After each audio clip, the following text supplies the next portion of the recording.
ایک دن ملا نصیر الدین اپنے گدھے کو گھر کی چھت پر لے گئے۔ جب نیچے اتارنے لگے تو گدھا نیچے اترنے کا نام ہی نہیں لے رہا تھا۔ بے حد کوشش کی مگر گدھا جو کا توں تھا اور مسلسل بازد تھا کہ نیچے ہرگز نہیں اترنا۔ آخر کار ملا تھک ہار کر خود نیچے آ گئے اور انتظار کرنے لگے کہ شاید گدھا خود نیچے اتر آئے۔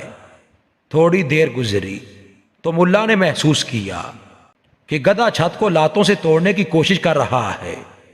ملا پریشان ہو گئے کہ چھت تو بہت نازک ہے، نہ اتنی مضبوط ہے نہ اس کی متحمل ہے کہ اس کی لاتوں کو سہ سکے۔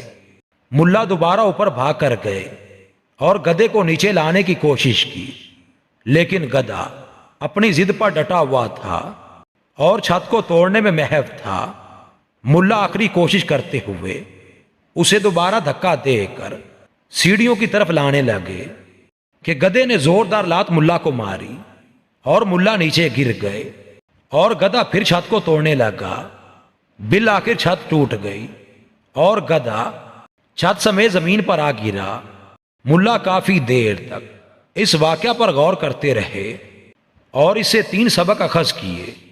اول، کبھی بھی گدھے کو مقام بالا پر نہیں لے جانا چاہیے، ایک تو وہ خود کا نقصان کرتا ہے، دوسرا خود اس مقام کو بھی تباہ و برباد کر دیتا ہے جس کا وہ اہل نہیں، اور تیسرا اوپر لے جانے والے کو بھی نقصان پہنچاتا ہے۔